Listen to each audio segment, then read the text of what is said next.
National Guard Bureau. So in that responsibility, I'm responsible for essentially coordinating response and recovery to all domestic events that the National Guard is responding to around the nation. On behalf of General Joe Lingell and the 450,000 soldiers and airmen of the National Guard, and specifically in this case the Texas and Louisiana National Guard, I'd like to give you just a brief update on the National Guard's response to Hurricane Harvey. First off, our sympathy go out to the citizens of Texas and Louisiana potentially. This hurricane and the record flooding occurring in its aftermath, especially over the last 48 hours, have put a great strain on families in Texas, the individual citizens and our first responders, and our thoughts and prayers have to be with those that are victims of this incident in the state of Texas. We are also very proud of the Texas Guardsmen that have responded to this point. The soldiers and airmen have been working around the clock on behalf of the governor and the adjutant general in the state of Texas to alleviate the pain and suffering that have been experienced by the citizens in Houston and southwest Texas.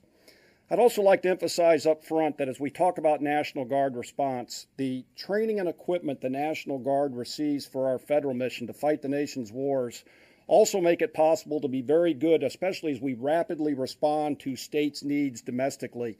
So that federal training becomes extremely important to our ability to rapidly respond, and some of the capabilities that we bring in support of civil authorities, that training we receive on the federal side allows us to apply those unique skill sets and capabilities, especially as you look at this in terms of rotary wing rescue, ground rescue, and things along those priorities. So it's extremely important that we recognize our Guardsmen have a dual purpose, not only to fight the nation's wars federally, but also to be able to respond on behalf of our governors and adjutants generals domestically in the homeland.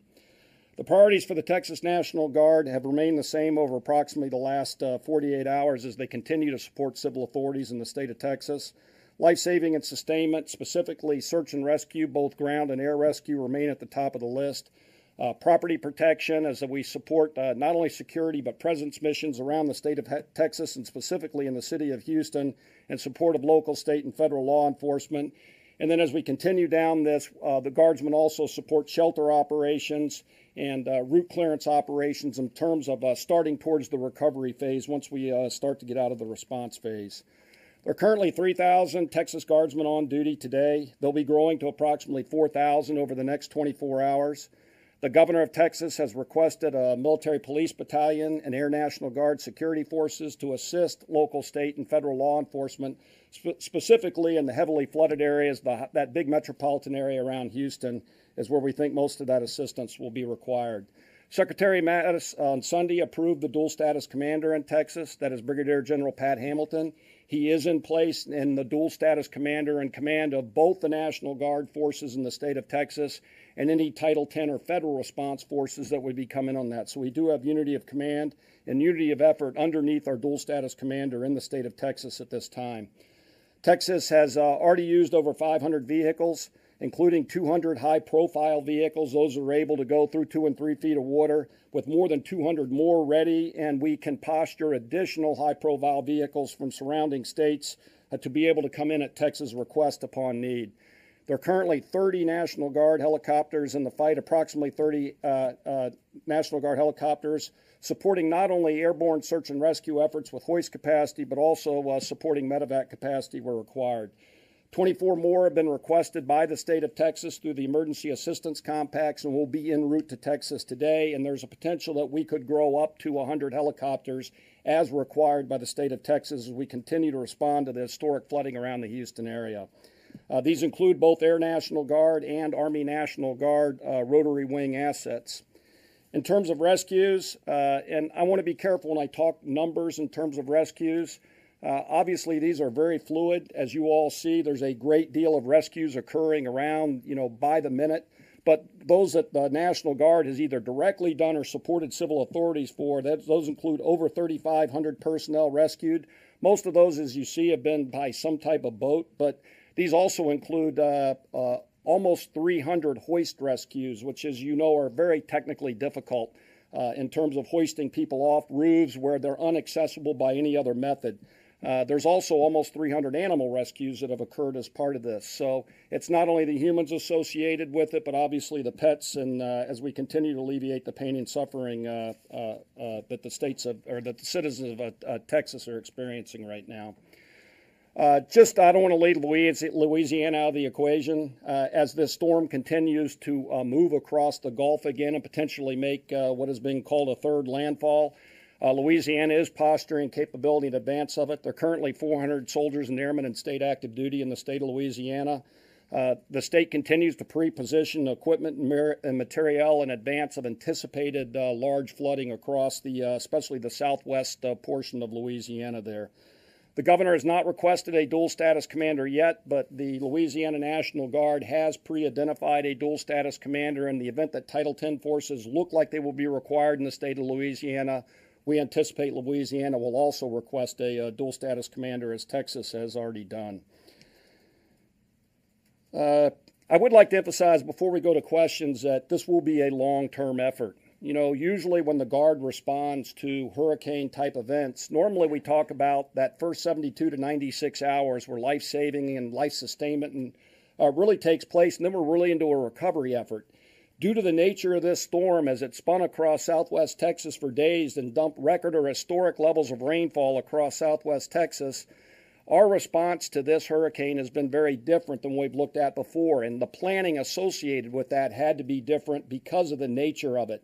So as you look at historic levels of rainfall, potentially up to 40 or 50 inches localized in certain areas there, and then sustained flooding over a period of multiple days or potentially weeks, as you talk response and recovery, our response is very sustained. In fact, it's phased in terms of how it comes in as population areas become isolated, and then they're in need of food, medical, water supplies, or lift by boat or rotary wing back out of that area. So the planning for this one has been very different. Normally, we plan response for that first 72 hours, 96 hours, weather passes, and then we're really into a recovery mode.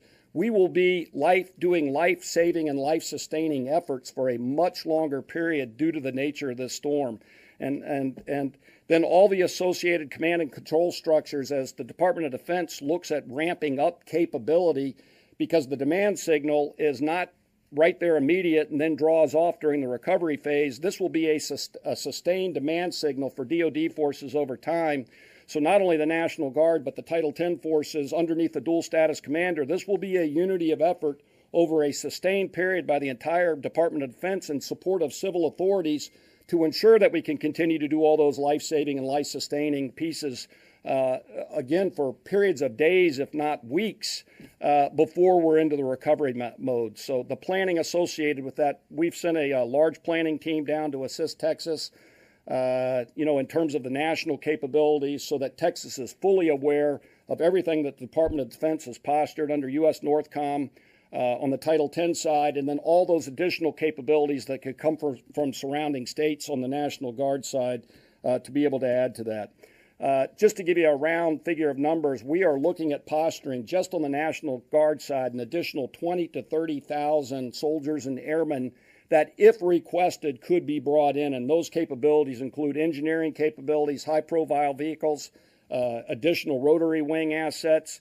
But those will be to finish the response phase and then start into the recovery phase. Just like our first responders get tired and burn out, guardsmen will also get tired and burn out as we do this. So this has to be a phased approach, and Texas is planning for that phased approach, not only with their organic National Guard forces, but National Guard forces that could be brought in from surrounding states through emergency assistance compacts. So again, I would like to emphasize that our response to this hurricane has been different than anything we've experienced before, and we expect it to be much longer in terms of the response phase than what we would normally see during a hurricane, just due to the nature of the storm dumping historic, if not record amounts of rainfall in southeast Texas and southwest Louisiana. With that, I'll pause. Questions? Yes, sir. Bob Burns with Associated Press. Question about the chain of command. You mentioned General Hamilton being the dual status commander for Texas. He reports to the governor, is that correct? And you mentioned that he would have command of federal forces, if that's the right term, in addition to the National Guard. Are there already active duty federal forces participating? There are. I'll start with the last piece first, and then I'll back up into dual status commander, a brief explanation of that. United States Northern Command has postured well over 1,000 active personnel in support of it and their associated equipment. Obviously, Northern Command focused very much on SAR assets first that the state of Texas could employ as required, and Northcom, search and rescue, I'm sorry. And Northern Command has focused primarily on airborne search and rescue. Due to the nature of the storm, because weather restricted helicopter flying over the last 48 to 72 hours, the National Guard has done a great deal of ground rescue, not only with boats, but high-profile vehicles. So that's kind of where the Northern Command is in terms of it. Now, let me talk about the dual status commander real quickly. Are those 1,000, though, are they actually pre-positioned, but are they actually involved right now? Some of them are. Some of them are just pre-positioned, but there are federal forces involved in the response now. Sorry, go ahead.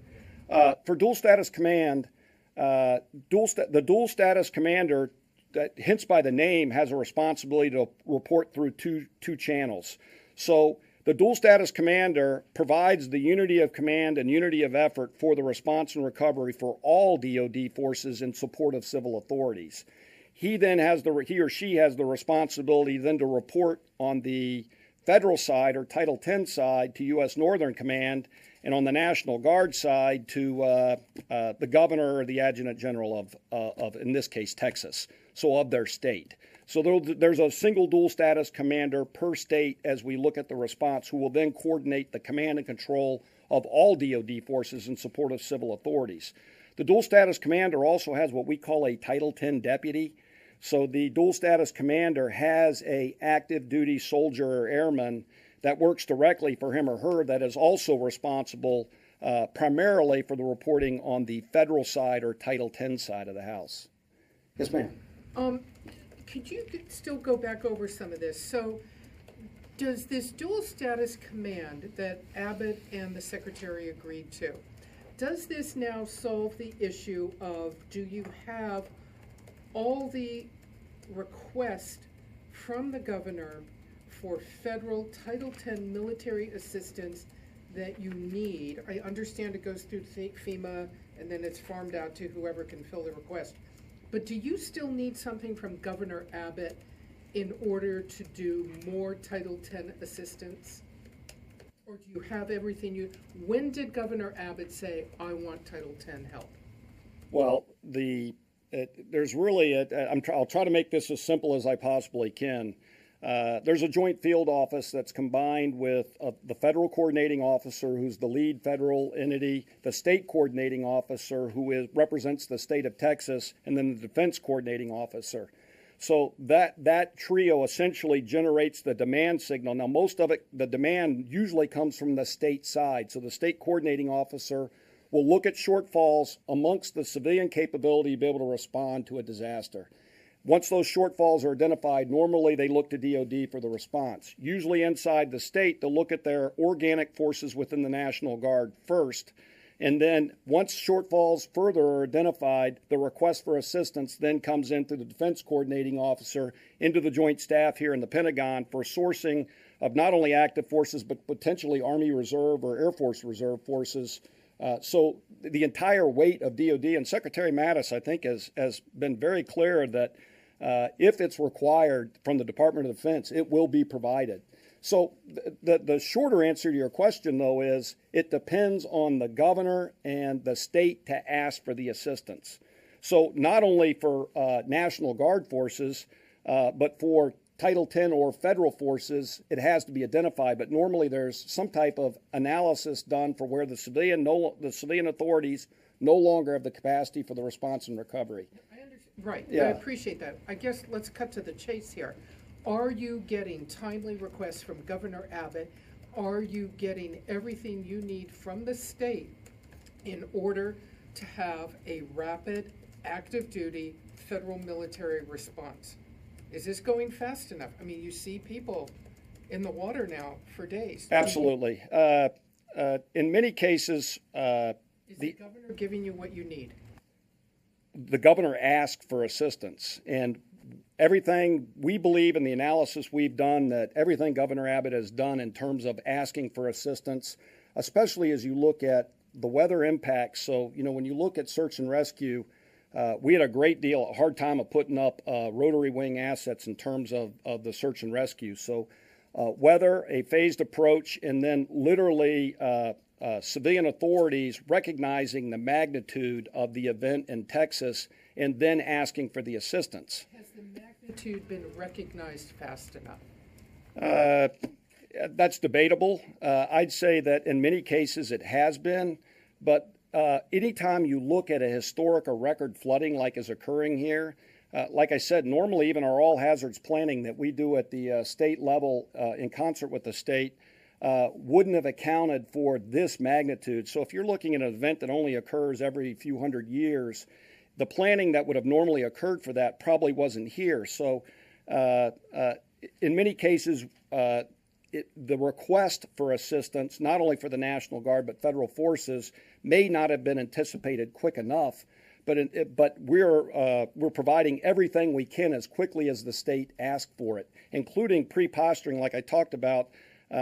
We think that based off the sustained, as we look at further planning, based off the duration of the response and recovery from this event, General Engel, under his own authority, is posturing up to 20 to 30,000 additional soldiers and airmen that could be used if Texas asked for them. Can I follow up just one last Yes, question? ma'am. You said 20 to 30,000 Guard Reserve forces.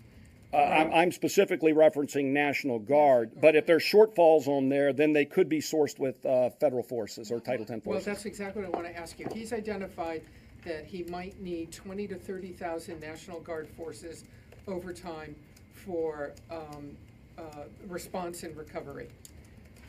What are you identifying in terms of active duty U.S. military involvement? What do you think the top number may be on active duty involvement? I know U.S. Northern Command is looking at, without going into the details, they have categories that they look at. They have prepared, they put all the forces that are readily available for the response and recovery in a prepared to deploy order.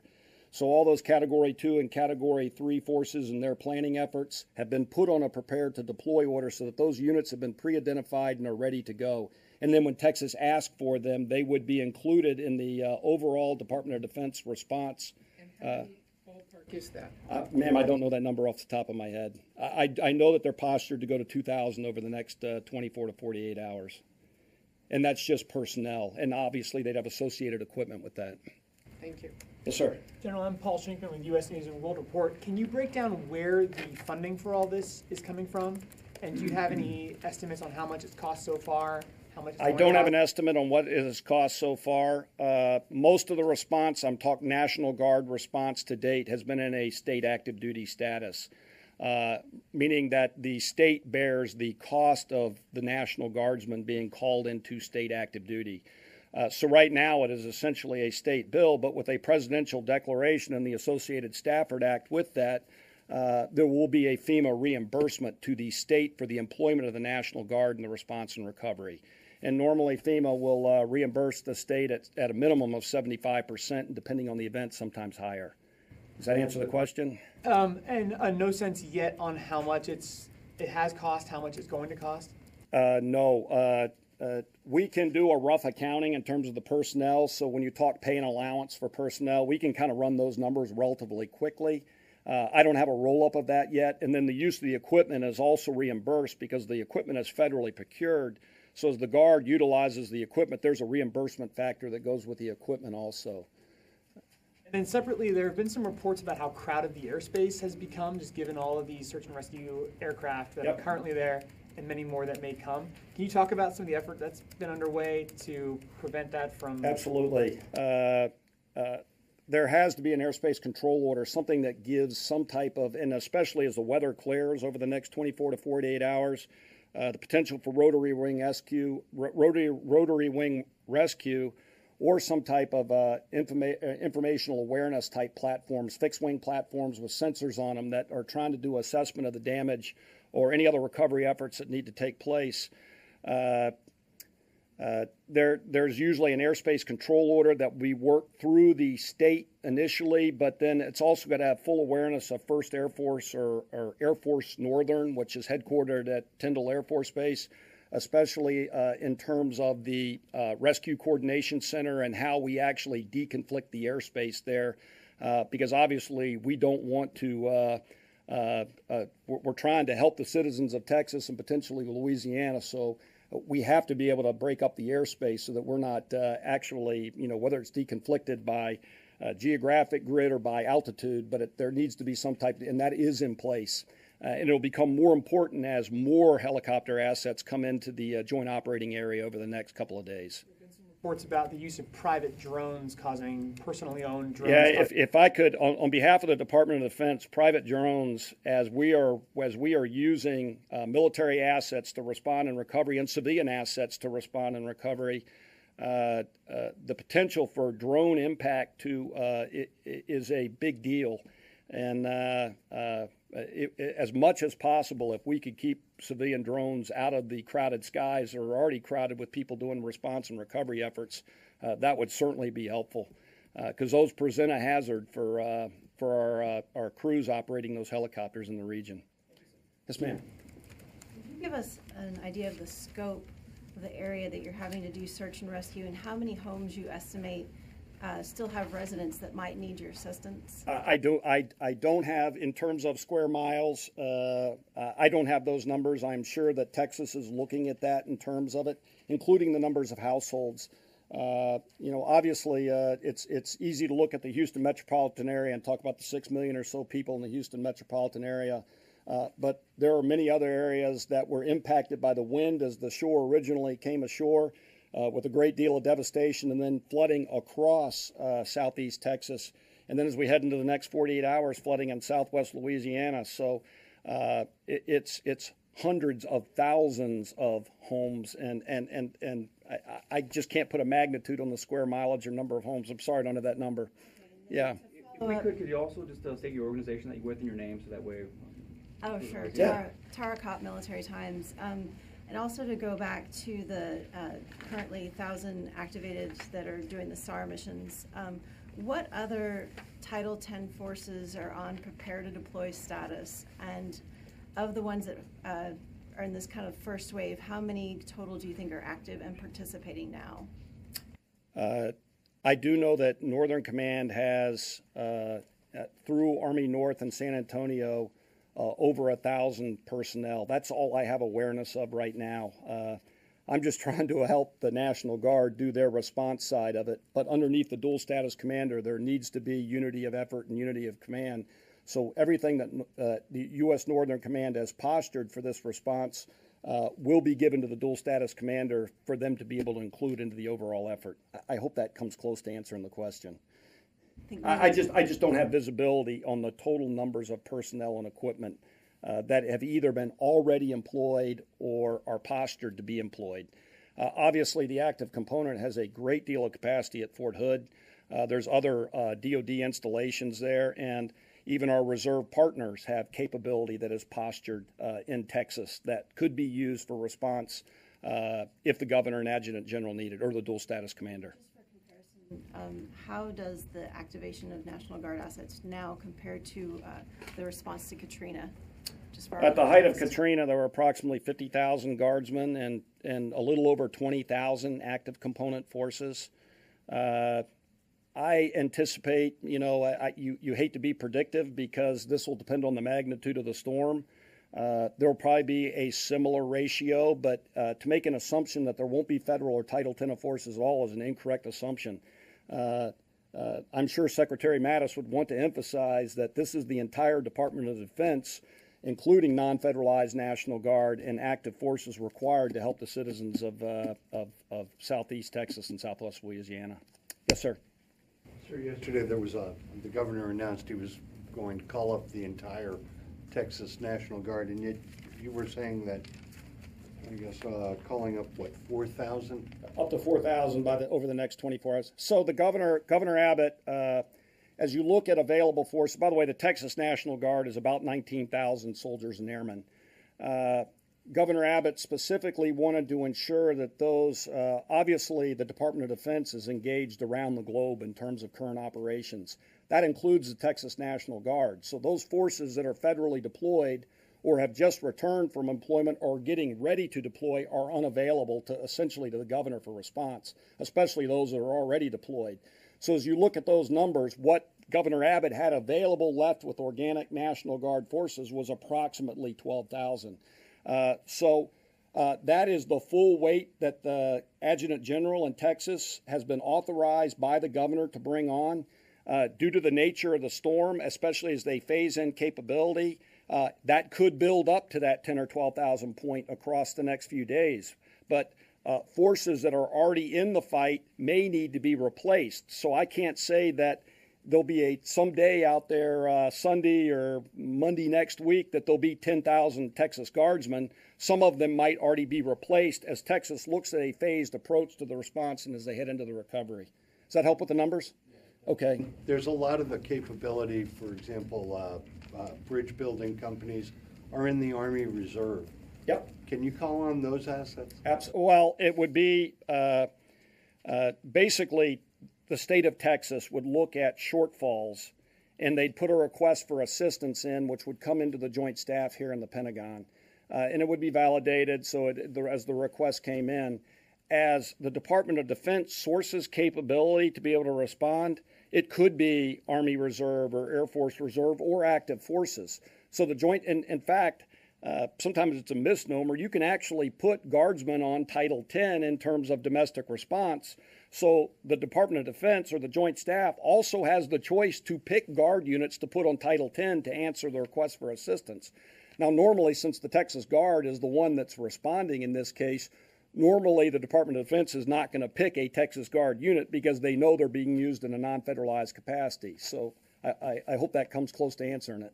I'm sorry, last question. The 20,000 to 30,000 that may come from other states, what other states are you talking about? And normally those are surrounding states, but some capability has already come from as far as New York and California. We have a specifically trained Air National Guard rescue units with Guardian Angel. It's really a weapon system. When you combine the H-860s with the pararescue personnel in the airplane, it's a specific capability that we knew we would need in this case due to the technical nature of the rescues. And those are in the Guard. They're only resident in New York, California, and Alaska. So we use C-17s to move those H-860s into the operating area because it was a capability that Texas would specifically need because those pararescue men, not only do we have the ability to hoist them out, we have the ability to provide initial life-saving or stabilization of patients as we do the movement, which is a unique capability that resides in the Department of Defense. Most civilian capability don't have that type capability. Yes, sir. Hans Nichols with NBC. I got a clarification on the 300 helicopter rescues. Were those all of people? Because right after that you said 300 animals. So I just want to make sure it was 300 the humans. Animals, I assume the animals were all boat. So normally we will only hoist people. I don't want to exclude the ability to be able to hoist pets, but normally, my understanding, at least to this point, is those were all personnel hoist, and it's just under 300, but the numbers are changing by the minute, and that's just the National Guard. Obviously, our partners at the Coast Guard, other DOD entities, so I'm only able to report the National Guard piece. I think when you look at helicopter or rotary wing hoist rescues, the number is much larger than what I'm actually, okay. Yes, sir. General Lucas Tomlinson, Fox News. Has there been any request for any naval assets, for example, the Comfort or Mercy, perhaps? We understand that the Kearsarge could be en route to, I believe, the Norfolk. Don't quote me on the actual piece, but yes, naval assets are being looked at, postured. Obviously, it would take days for some of those naval assets to be able to get there, and I am not an expert on naval assets. But the Department of Defense, I think, is specifically looking at posturing naval capability that could be used to alleviate the pain and suffering in Southwest Texas. What is the plan as we see these levees and dams start to break down, water overflowing? What is the plan to deal with that as these lakes and rivers continue to overflow? Yeah, the initial piece of that belongs to the state or or the U.S. Army Corps of Engineers, those folks that specifically watch those things. We are normally, from literally from a National Guard planning standpoint, it's the after effect once the overtopping occurs. So as you look at those two dams, you know, the Addicks Dam, and I forgot the name of the one that starts with B, but on the west side of Houston, as they either overtop, and by the way, they're releasing, I think the Corps of Engineers reported they're releasing, you know, 8,000 gallons or 8,000 cubic yards per second or whatever the thing. That's a huge amount of water that they're having to release just to keep them from overtopping. And as it heads into those bayous there, obviously that water still flows through Houston. So it's really looking at the after effect of what that looks like. And again, I'm not an expert on dams, but it's the overall water effect that just historic, a record amount of rainfall has, you know, just overtopping of reservoirs is just one of the other issues, but it's still leading to that overall water issue in the Houston area. Yes, sir. A follow-up question on that 20 to 30,000 estimate of additional possible National Guard forces being required. Is that your or the National Guard Bureau's estimate? Is that the governor's estimate? No, sir. This is the governor has not yet requested these forces. What we are trying to do is anticipate, not only as the Department of Defense, but as the National Guard, anticipate Texas's needs. So some of those capabilities that follow-on capabilities, engineering capacity for route clearance, security personnel, military police, we are trying to anticipate all those needs, and we are posturing up to 20 to 30,000 underneath General Engel's authority. So essentially it's a training authority for these units to be able to plan to move. So it's your organization's estimate of what might be needed, not the governor's estimate? Yes, sir. Now we do this in concert with state Texas planners. So Texas is aware of what we're planning for and the capabilities that we're planning. Texas just hasn't asked for them yet. I hope that answers your question. One other related question. So just to be, for comparison purposes, you mentioned the 3,000 Texas National Guard already involved, but you mentioned other states have contributed. So I'm unclear on the total number of Guard troops, as it were, currently involved in the effort. You know, the total. So absolutely. I wish I could give you huge fidelity on that.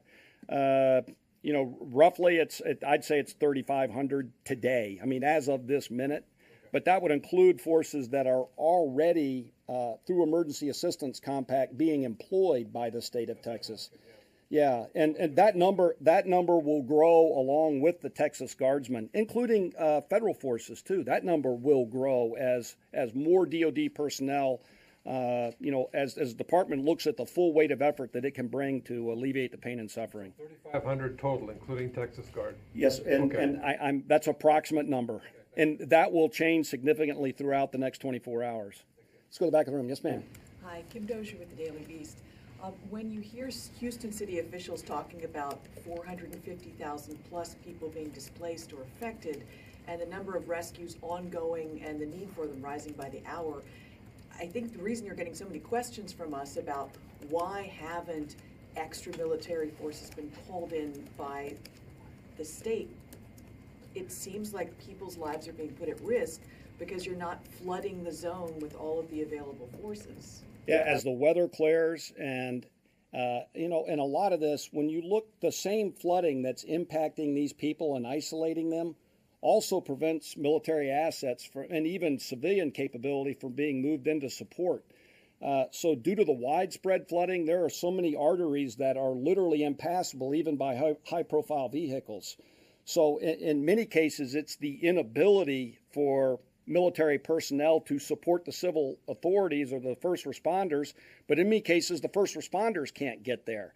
And then that's where we look at the unique capacity that the Department of Defense can bring, which is why we're so focused on rotary wing search and rescue right now. You know, and that includes Coast Guard assets and obviously the National Guard assets. But I'd say it's the combination of weather, you know, up to this point because of how long the storm has stayed over that southeast Texas area. And then the flooding that's created impassable arteries in terms of, not like I said, not only first responders, but of Guard forces to be able to get in. Look, as the state and mayor of Houston, as they start to look at the full response and recovery, we are confident that more forces will be requested. As far as I'm aware to date, Texas has been given everything that they've been asked for from not only for National Guard, but from federal forces. So just to follow up, you're saying that even if they asked for these federal forces and the federal forces were standing by, they almost couldn't get into the zone to help because it's... Depending on the capability, yes. That could be one of the hampering factors. It's not the sole thing. And you know, it sometimes for the state to understand, the state emergency managers, the local emergency managers to understand the magnitude of what they're dealing with, they don't know what to ask for yet. Unfortunately, as you look at a lot of military assets, especially heavyweight military assets that might have to come long distances, we need that sometimes 48 to 72 hours lead time just to move it and get it there. Fixed wing and rotary wing's a little bit different, but I am sure that the governor of Texas has done everything he can do to ensure that pain and suffering is alleviated. And I can't speak on behalf of the state, but what I can say is that everything that has been asked for from the Department of Defense has been provided to the state of Texas. Now let's go all the way to the back. Sir, if I could just dwell on this for one bit more, but you know, 20 to 30,000 forces sounds like such a huge scope. It's kind of essentially on the step, ready to go based on your analysis with contributions from the state thinking about it. So it sounds like from the cheap seats that you guys know there's a much greater need that's needed almost right now or yesterday, and you're still just kind of waiting for the state to kind of come around to figure it out. So, I mean, can you speak to, Yeah, I know that you've provided everything that you've been asked for, but the flip of the question is, has it been asked for? I wouldn't characterize it as completely as waiting because like many of these capabilities, especially when you talk drill status guardsmen, it takes us 24 to 48 hours to alert and get a unit moving. So what we have done is we brought, for specific capabilities we think Texas may need, we've brought the planning elements on, we've alerted the unit so that when asked for, the unit will be ready to move. And if there's other capabilities that the dual status commander, as it's identified throughout the day on behalf of obviously the civil authorities within Texas, we can even start moving some of those assets even before the emergency assistant compact request comes in. I'm not sure I'm answering your question directly, but You know, between what they're asking and what. I know that on behalf of Secretary Mattis and General Engel, we are leaning as far forward as we possibly can to ensure that assets are postured, military assets are postured to support the needs of Texas and potentially Louisiana. Yes, sir. Hi, General Mark Sellinger, Defense Daily. Are there any plans to deploy any high-end ISR assets to help find people who are stranded in various places like JSTARS, something like that? I'm not aware of any high-end capability. There will be some fixed-wing assets and some rotary wing assets that are specifically configured for information awareness and assessment, IAA, and the terms for how we address it. So I anticipate, and especially as the weather clears here, you know, over the next 24 hours, a great deal of those assets will be used in the fight. But I am not aware of any more technical capabilities that would be applied to this problem set. You said fixed wing, though? RC-26s specifically. That's a National Guard asset. And those are normally just sensor balls that will be employed for medium altitude. And then obviously any of our rotary wing platforms that are configured with sensor balls could also be used for information awareness and assessment. We can go behind you, man. Yeah. Yes, sir. Corey Dickstein with Stars and Stripes. I'm a little confused, so I just want to make sure I understand this right. So the 20 to 30,000 that have been alerted are in addition. They're not including the Texas Guardsmen. That is not including that Governor Abbott talked about his up to 12,000 that Governor Abbott could employ from the Texas organic forces of the Texas National Guard. This is additional capability that the National Guard is looking at posturing should Texas need it. The 12,000 National Guard, so beyond the 3,000 that are already working, they've been alerted that they could be working. Are you talking specifically the Texas National Guard? The Adjutant General of the state of Texas, on behalf of his dual status commander, will alert those units as he needs to phase them into the fight. Like I said, I don't think, or phased into the response, I don't think that you'll ever see 12,000 Texas Guardsmen on any given one day. But it could reach that 8,000 to 10,000 range, depending on the needs of how they employ organic forces to the Texas National Guard. I guess my question, I'm trying to understand why those Texas Guardmen wouldn't be called in first before these 20 to 30,000 that you guys are staging. They would be. In many cases. In fact, normally the preference is that states, I'm sure Governor Abbott would love to respond with his own National Guard forces, but as you look at the magnitude and duration of the storm, we are just trying to anticipate additional needs on the behalf of Texas because either his forces will be employed and get tired and will need a phased approach to replace them, or they will be missing a capacity in the Texas Guard that exists elsewhere in the National Guard or perhaps Title X or federal forces. Yeah, right here. Hi, Wes Morgan from Politico. You mentioned these Guardian Angel units from California and New York, I think you said. Right.